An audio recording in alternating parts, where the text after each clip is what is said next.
The shop bell tinkled too cheerily for such a sad place. It was an odd place, too. It had a chemical smell, a bit like mothballs, and everything was draped or edged in black. Behind a desk was one big carved wooden chair with black velvet upholstery. In front of the desk were two much smaller wooden ones with no upholstery. Sit down while I put the kettle on and we'll have a chat. He disappeared through a door at the back, leaving it slightly ajar. What was there to chat about? Hadn't they already chatted yesterday? Why couldn't they just go? But she did sit down on one of the wooden chairs on the customer side of the desk.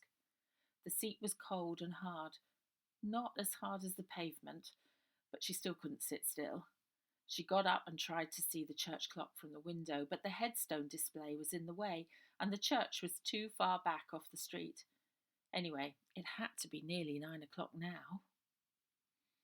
Through the shop door, she saw her neighbour, Mrs. Allenby, feeling around in one of the plant pots. When Mrs. Allenby couldn't find what she was looking for in one pot, she tried the other. Ida opened the shop door only a fraction to stop the heat escaping. Hello, Mrs. A. Are you all right? Oh, Ida, I'm glad to see you're up and about.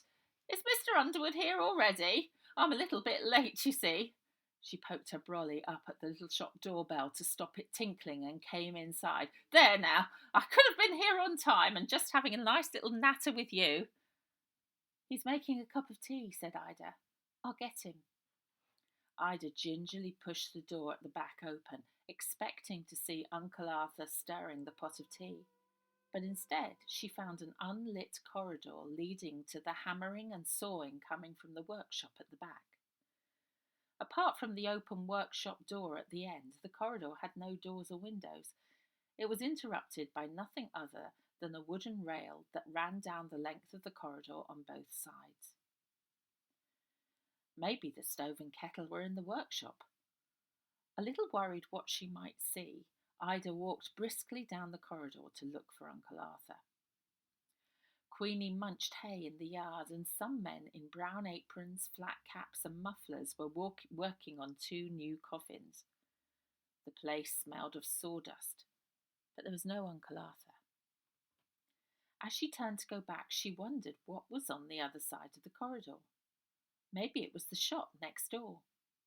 But there wasn't a shop next door on that side. It was the church hall. And that was just a big oblong room with a sink and stove in the corner for making teas. She ran her finger along the rail as she hurried back to Mrs. Allenby. About halfway along, her finger caught on a splinter. But it wasn't a splinter. When she looked closely, there was a crack in the rail. But not only in the rail, in the wall above it and below it too. It wasn't like the cracks in the plaster at number 7 Camellia Lane. It was perfectly straight. And a few feet further along there was another one. Ida! Mr. Underwood! Yoo-hoo! Mrs. Allenby was calling them from the shop. Ida hurried back to the shop, and with her hand on the door handle she felt the sharp nudge of a tea tray in her back. Ida, are you looking for something? Asked Uncle Arthur in his deep funeral voice. Yes, I am. I was looking for you. Mrs. Allenby's been waiting for instructions. Oh, very well. I'm here now. Go on through. Another little nudge with the tea tray ushered Ida back into the shop and the smiling Mrs. Allenby. Not today, Mrs. Allenby. We're all spick and span. Uncle Arthur put the tea tray down on the desk. Oh, just as you are, Mr. Underwood. Mrs. Allenby's smile drooped. But that won't affect your dues, of course. Oh, much obliged, Mr. Underwood.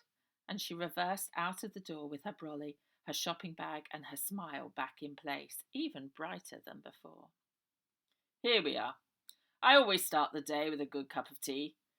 He offered Ida the plate of biscuits, then made himself comfortable on the big black chair.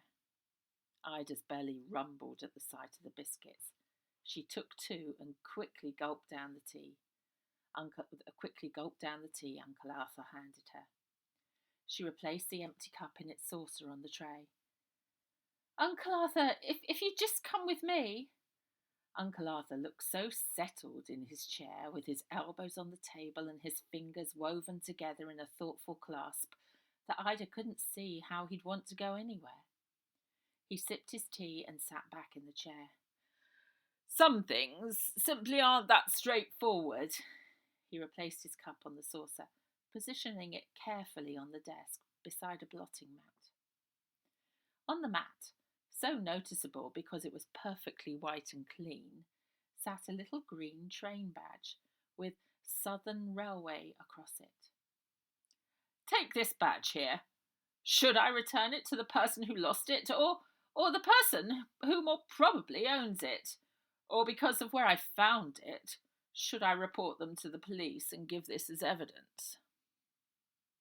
What did that little badge have to do with Bonnie? To Ida, it was very straightforward. They'd taken Bonnie by mistake. She half wished she had said yes to Uncle Arthur's proposition. He would have been better than Netterfield Grange Orphanage. They wouldn't have dared to take Bonnie then. Perhaps if we use your telephone, said Ida. A big, black, important-looking handset sat quietly on the desk. We could warn them we're coming, maybe even get an appointment, she said. Uncle Arthur picked up his cup and saucer and took another sip of tea. Bonnie has already been in there one whole night. Bonnie's already been in there one whole night, Uncle Arthur. He breathed in through his nose. Ida recognised the look as the same one doctors gave when they were about to tell you something you didn't want to hear. Have you finished your tea, Ida dear? Ida's cup was already on the tray, but she reached for another McVitie's digestive anyway. Uncle Arthur carried the tray through to the other mysterious room and pushed the door shut with his elbow. Ida couldn't wait any longer. She slid off the chair, grabbed the wad of unfilled forms and opened the shop door. The bell tinkled. She wasn't tall enough to stop it. As soon as she was outside, she took a lungful of the crisp morning air. She glanced back to see if Uncle Arthur was coming too, but through the shop door she saw him pick up the telephone receiver. So he was helping. She had no time to say thank you. She'd wasted enough already. But on the other side of the West Street, Mrs. Jupp, the baker, was putting a basket of freshly baked ice buns on the display outside. The delicious smell lured Ida across the road. If only she had some money. A ratty little girl in a man's jacket like the station porters wear appeared from underneath the display stand. The girl put her finger to her lips. You ain't seen me? She carried a bag of buns tight in her fist. Mrs. Jupp, red-faced in a large white apron, burst through the shop door. Where is he? I just counted up and there's 4 missing. 4. Did you see her? Mrs. Jupp grabbed the collar of Ida's coat. Which way did she go? Mrs. Jupp frowned. Oh, it's Ida, isn't it? So sorry to hear about your mother. Please accept my condolences from me and Mr. Jupp. She let go of Ida's coat collar and patted it down. I'm sure you won't want to go getting mixed up with the filthy little hoodlums like that, will you, love? No, certainly not, Mrs. Jupp. Mrs. Jupp was right. That girl was probably not very clean, and she was a hoodlum. But there was something about the way Mrs. Jupp said it that made Ida feel just a little bit uncomfortable. Right you are then. Here, have one of these. Only been out the oven an hour, so straight away they were. She gave Ida one of the buns from the basket on display. You enjoy that. I must be getting on. She reached behind her back to undo her apron.